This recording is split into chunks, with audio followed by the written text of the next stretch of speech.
I'm assuming if I ask who's familiar with CBRS, everyone's hands. Well, everybody's familiar with CBRS?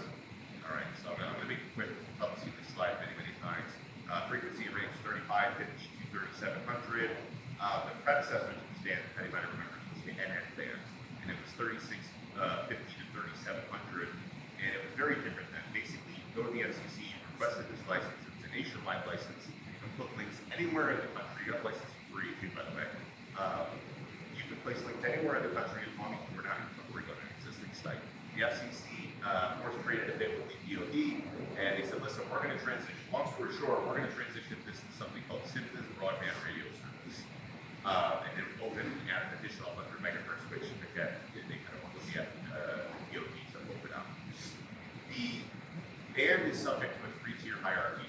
As you see on this pyramid here, the first tier is the incumbents, so military radar systems, Earth stations, so on and so forth. Groups across the coastline, so they basically utilize this and basically interfere with existing operations in the event of emergency or something of that nature.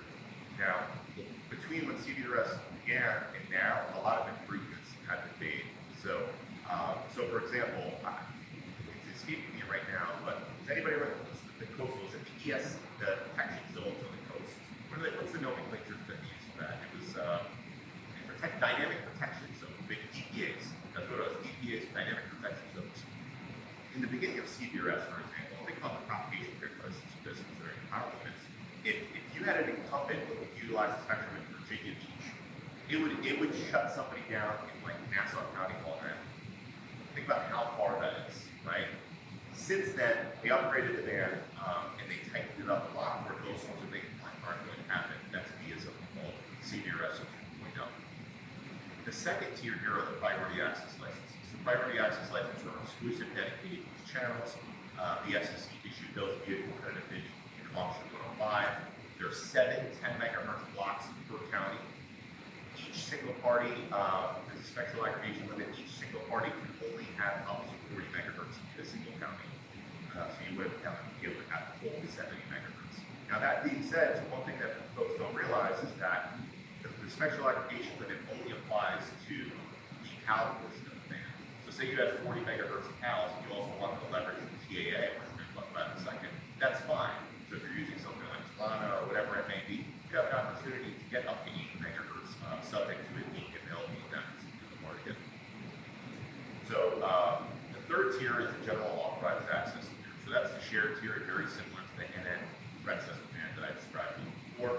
Anyone can use that band as long as it's available, the channels are available, number one. And secondarily, that you're using Part 96 compliant equipment, you can utilize that. Now, any operations in the CBRS band are required to work with the SAS, the Spectrum Access System, I think it's the acronym.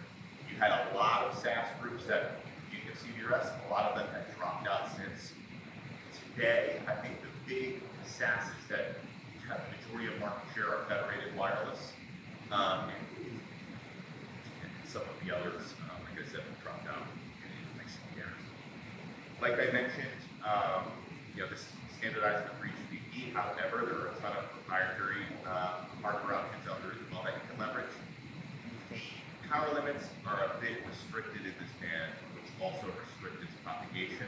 That being said, it's a great tool for a certain use case, but you're not going to get very good coverage out of something like CBRS.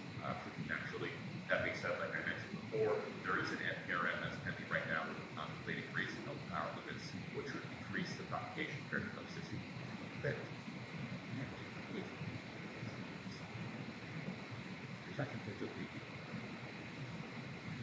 So this will just give you a sense here. I don't want to tell you anything. Just give you a sense, for example, what we offer on the secondary market as it relates to CBRS. This is a spectral depth map. So we have at least 10 megahertz anywhere in the US. And what we're also doing, again, because of the propagation characteristics, is we're partitioning the licenses on a sub-county basis. So like I mentioned before, the millimeter wave, if you only need it in 10% of the county or this little pocket where you need a little bit more capacity, we can carve and tailor that coverage to exactly where you need it, so you don't have to buy or at least the entirety of the county-side license where you're not going to be using it. And that's a mutual benefit, not only for the user, being it's more economical, but also for the license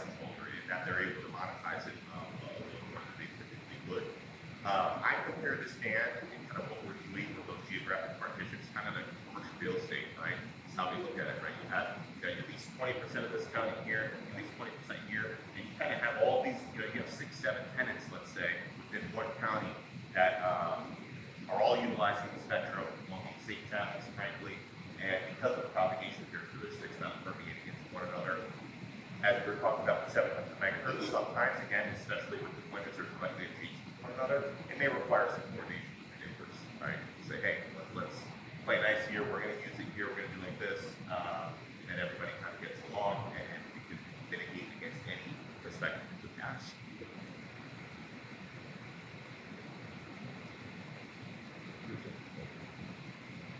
All right, so here is a matrix looking at some additional bands.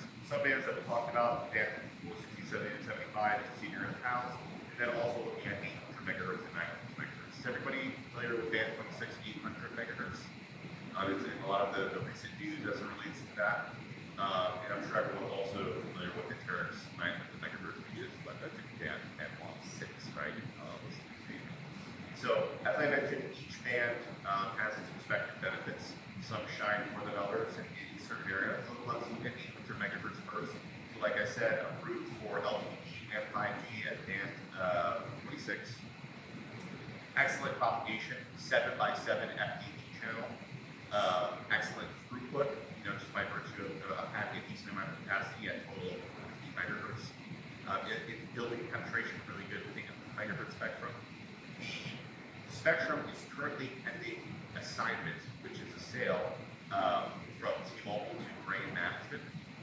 And Grain Management has announced that they are going to partner with a group by the name of Black Beach. I'm not sure if anyone is familiar with an engineering firm to basically offer that to utilities and other critical infrastructure groups.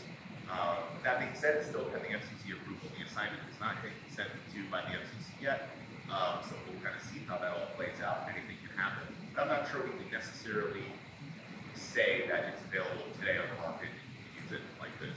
We got to see that FCC approval go through before we get there. Noise floor, we have some studies on this. Noise floor is fair. It's not horrible, but it's a bit of a noisy neighborhood at 800 megahertz band, so something you certainly want to keep in mind.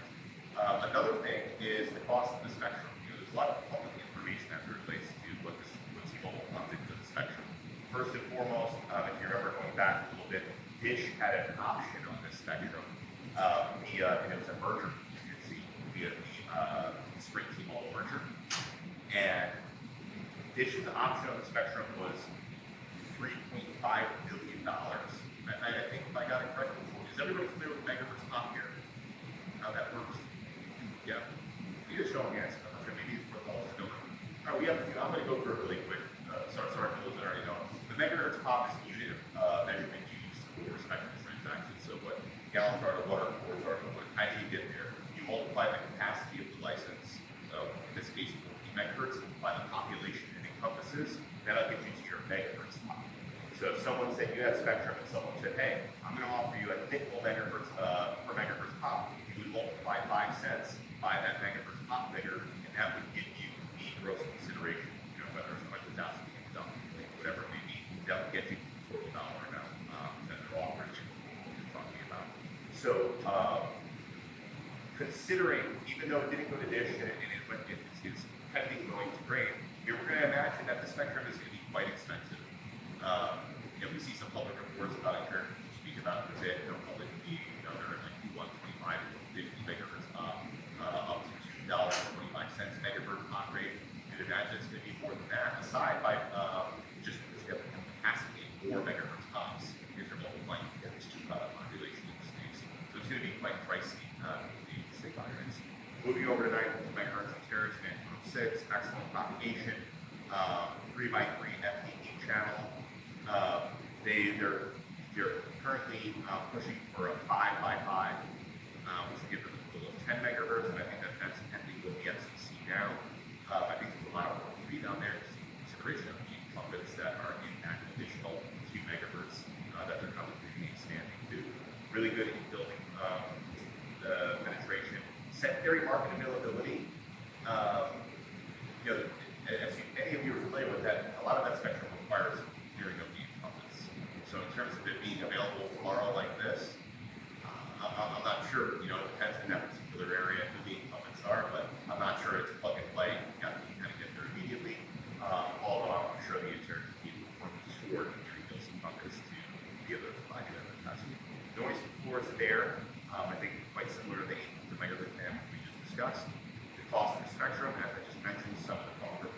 they're still quite pricey. Probably not as pricey as 800 megahertz they get, just by virtue of having 6 megahertz versus 14 megahertz. Wow, those bands. Jumping into band 54 here. Really good propagation, not excellent, but good. 5 megahertz TDD, which again is subject to, or potentially going to expand from 10 megahertz TDD. Good throughput, excellent in building penetration. It's available nationwide immediately. Noise floor really good, really quiet neighborhood, and quite reasonably priced in comparison to some of these options that we're looking at. CBRS PALs, going to band 48. Fair propagation, again, simply due to the power restrictions in band regulatory framework. You have 10 megahertz TDD channels. Again, you max out at 40 megahertz PAL exclusive use blocks, and then add those GAA as well. So includes scalability. Really good throughput. In-bit building penetration is not going to be as good. Widely available on the secondary market, as we just looked on a prior slide. Noise floor is good. And the cost of spectrum is quite low, especially in comparison to some other options out there. I can't think of any other licensed spectrum option that's going to be more economical than CBRS PALs. In terms of the leases we're doing and things like that, it's like nothing I think we've seen before in the licensed spectrum world in terms of cost, accessibility. The barrier to entry is very low as it relates to price. And you saw that a little bit in Auction 105 in terms of what the license went for at auction. They went for really reasonable. I think the auction average is something at the high 20, low 30 cent megahertz pop. When you look at something like C-band or something like that, you're like, over $1, I think, average. You have Verizon also spending $1 billion. So really, really economical. But I think, as anything else, the economics of it are commensurate to its performance and the increased amount of infrastructure you're going to need to deploy something like CBRS wide scale.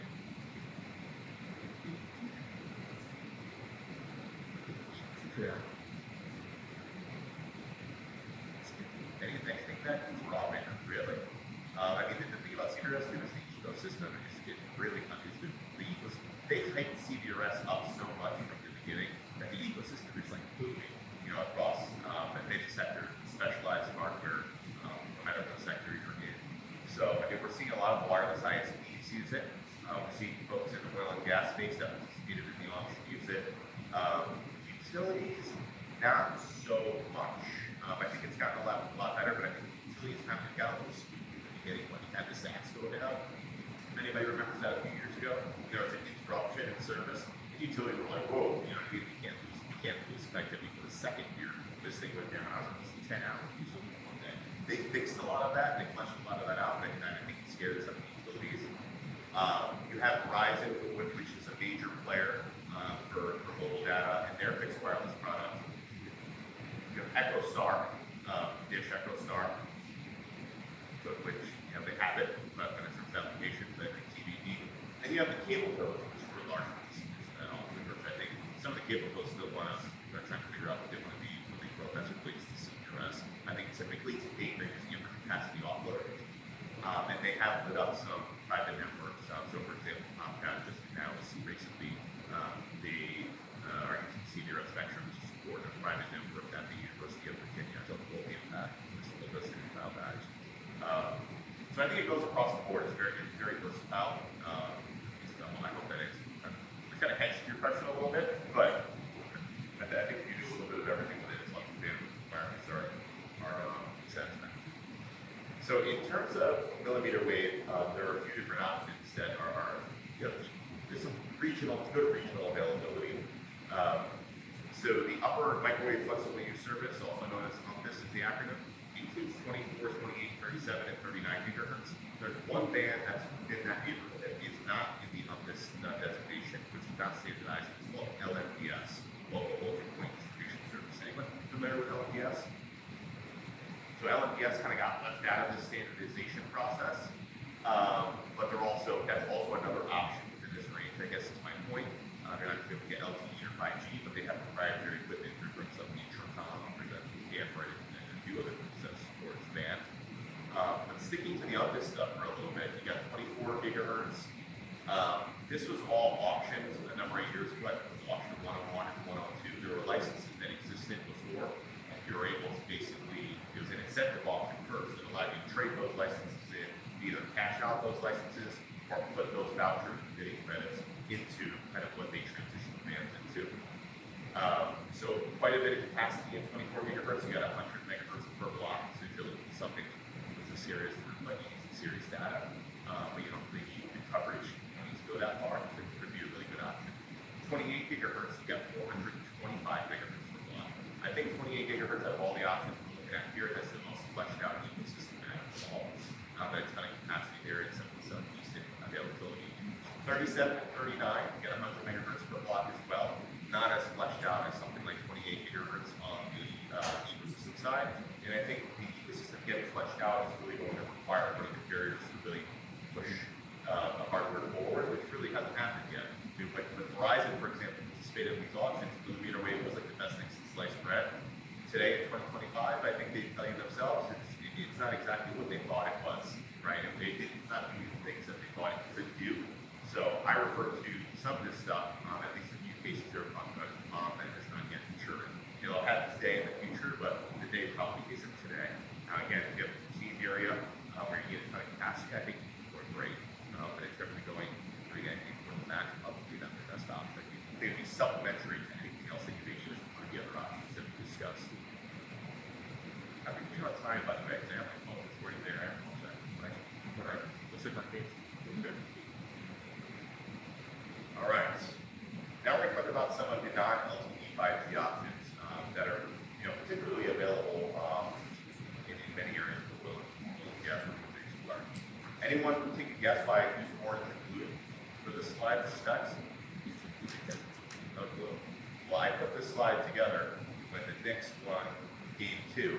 Probably not a lot of Knicks fans in here. I probably shouldn't say this, but the Knicks won Game 2, and now we made it to the Eastern Conference Finals for the first time in 26 years. So I said, you know what, let's make this orange and blue. I thought I have no Knicks fans with I anticipated.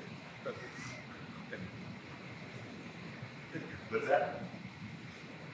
Okay, so, I'll tell you what, as long as Reggie Miller is not on that floor, how many times he killed us back then, I'm feeling better. We'll see. He's talking on the sidelines, but he used to kill us back in the days, 26 years ago. Anyone familiar with Part 22 VHF? Part 22 bands. This is 150 megahertz. We'll look at the availability in a moment. Total band capacity of 800 kilohertz. Now we're talking about kilohertz. Not a ton of data, but really good for specific applications. Channelization, 20 kilohertz parity on paired channels. Paired channels provided 10 kilohertz guard bands on each channel. Excellent propagation, as you imagine, at 150 megahertz. Primarily used for LMR and voice applications. Some industrial grade radio options. Used by a ton of critical infrastructure industries today to support their field operations. Some of this stuff is in use, therefore, as you imagine, it's really good.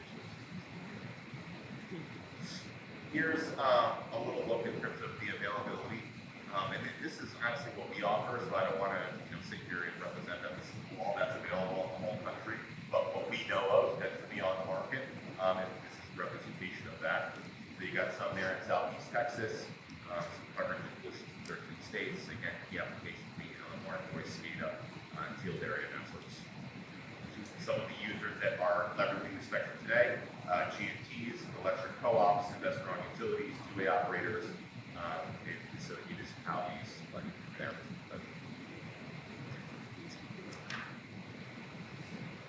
Part 22 UHF, we're still in the Part 22 bucket, but this is 450 megahertz, total band capacity of almost a little less than double at 1.3 megahertz, issued on 25 kilohertz per channel basis, and subject to equipment common channel sizes, including 12.5 and 25 kilohertz.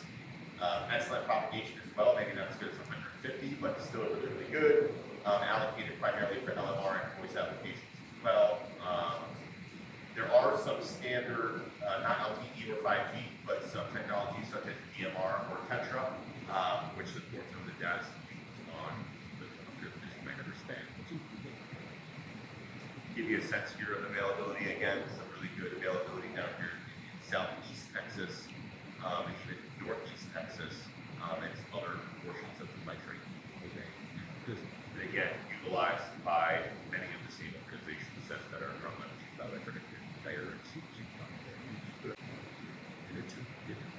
we have here for today. And I hope this was informative and happy to answer any questions that anyone may have.